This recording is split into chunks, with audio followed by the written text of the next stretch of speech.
ABP news आपको रखे आगे। नमस्ते भारत में अब आगे बढ़ते हैं और बात पश्चिम बंगाल की पॉलिटिकल पिक्चर की कर लेते हैं, जहां सोमवार की शाम बेहद एक्शन भरी रही, क्योंकि एक तरफ दीदी गरज रही थी तो दूसरी तरफ शुभेंदु अधिकारी टीएमसी को ललकार रहे थे। इस बीच दीदी ने चैलेंज दिया तो शुभेंदु अधिकारी भी एक सौगंध उठा चुके हैं। आखिर सोमवार ने कैसे बीजेपी और टीएमसी के बीच वॉर वाली नौबत खड़ी कर दी, हमारी ये रिपोर्ट में जानिए।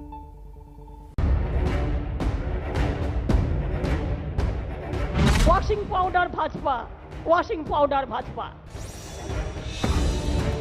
बंगाल में दीदी बनाम शुभेंदु की लड़ाई हुई तेज।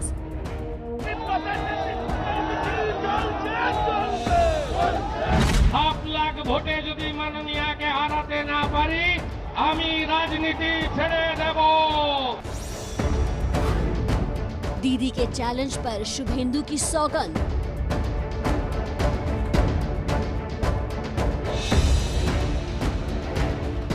তৃণমূল প্রাইভেট লিমিটেড কোম্পানিকে আপনারা ৯৯ ভোটে হারাবেন। एक्शन में ममता तो फुल फॉर्म में शाह के साथ की।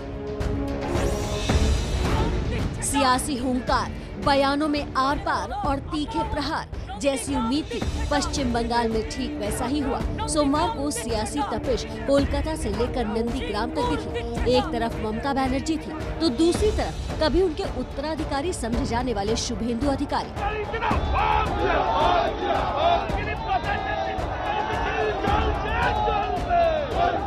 शुभेंदु के गढ़ माने जाने वाले नंदीग्राम में दीदी ने बड़ी रैली कर न सिर्फ बीजेपी को अपनी ताकत का एहसास दिलाया, बल्कि वो बंगाल टाइगर की तरह दहाड़ी।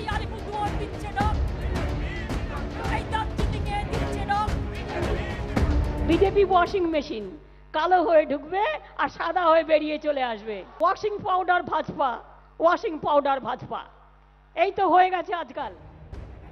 दीदी ने जिस वक्त ये ऐलान किया उस वक्त शुभेंदु दीदी का किला माने जाने वाले दक्षिणी कोलकाता में रोड शो कर रहे थे, और रोड शो खत्म होने के बाद जैसे ही वो मंच पर पहुंचे उन्होंने जवाब में देरी नहीं की।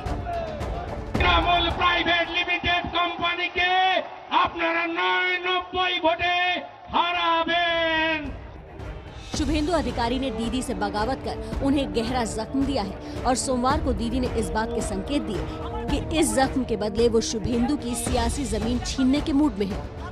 নন্দীগ্রাম হচ্ছে আমার কাছে একটা লাকি জায়গা। নন্দীগ্রাম থেকে তৃণমূল কংগ্রেস 2021-এ জিতবে, এমনকি আমি যদি নন্দীগ্রামে দাঁড়াই কেমন হয়। বক্সিকে বলবো নন্দীগ্রামেও আমার নামটা যেন থাকে। বিজেপি 51 পেয়েছে মাত্র, ওকে তুমি दीदी को खुद पर ये कॉन्फिडेंस क्यों है, ये हम आपको आगे बताएंगे, लेकिन उससे पहले ये सुन लीजिए कि ममता के चैलेंज के जवाब में शुभेंदु ने क्या सौगंध उठाई है। आप लाख ভোটে যদি মাননীয়াকে হারাতে না পারি আমি রাজনীতি ছেড়ে দেব, আমি রাজনীতি ছেড়ে দেব, আপনি লিখে রাখুন।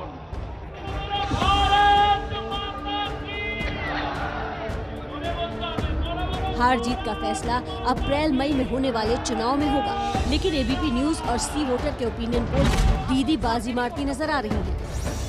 बंगाल में टीएमसी को 43% वोट शेयर के साथ 154 से 162 सीटें मिलने का अनुमान है।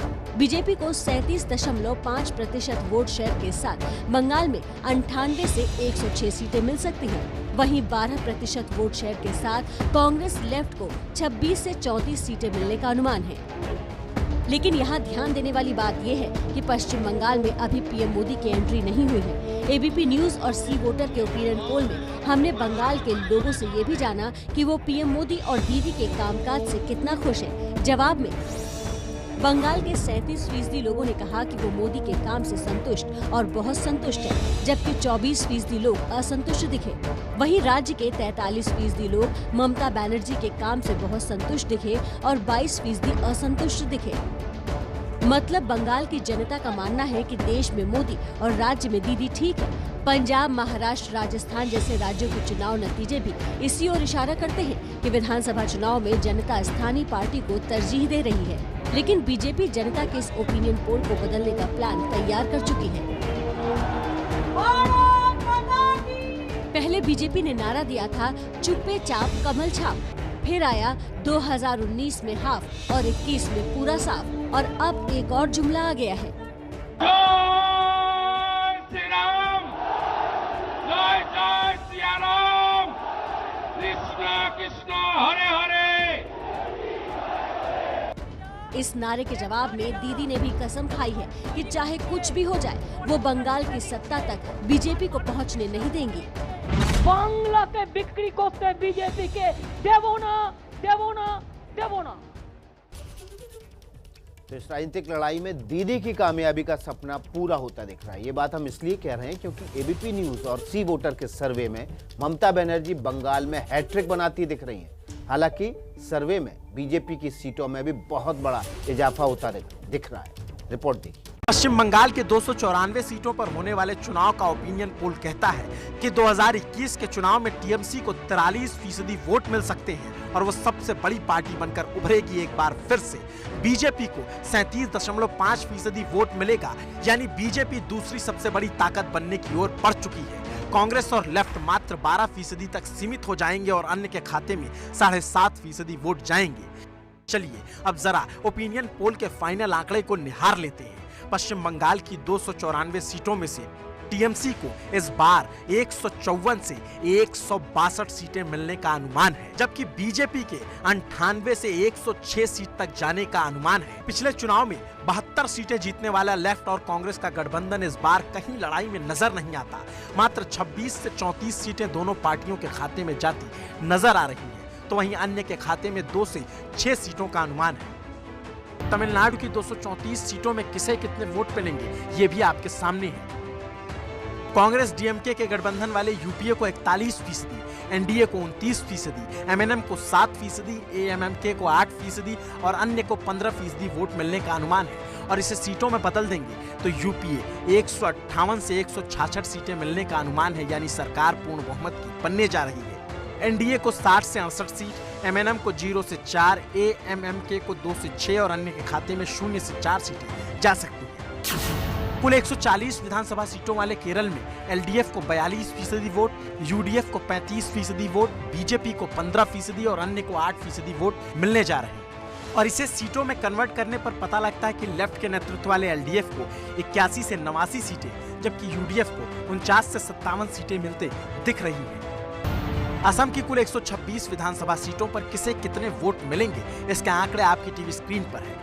बीजेपी के नेतृत्व वाले एनडीए को 43%, कांग्रेस के नेतृत्व वाले यूपीए को 35%, एआईयूडीएफ को 8% और अन्य के खाते में 14% वोटों का अनुमान है। जबकि अगर इसे सीटों में बदलेंगे तो एनडीए को 73 से 81 सीटें मिलने का अनुमान है, यूपीए को 36 से 44, एआईयूडीएफ को 5 से 9 और अन्य के खाते में 0 से 4 सीटें जाने का संकेत है। सी वोटर के ओपिनियन पोल में कुल 30 सीटों वाले पुदुचेरी में एसडीए 43%, एनडीए 44%, एमएनएम 2% और अन्य को 11% वोट मिलने का अनुमान है।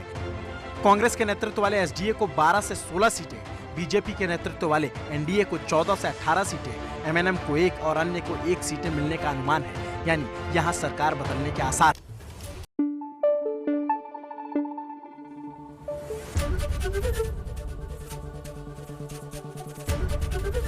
एबीपी न्यूज आपको रखे आगे।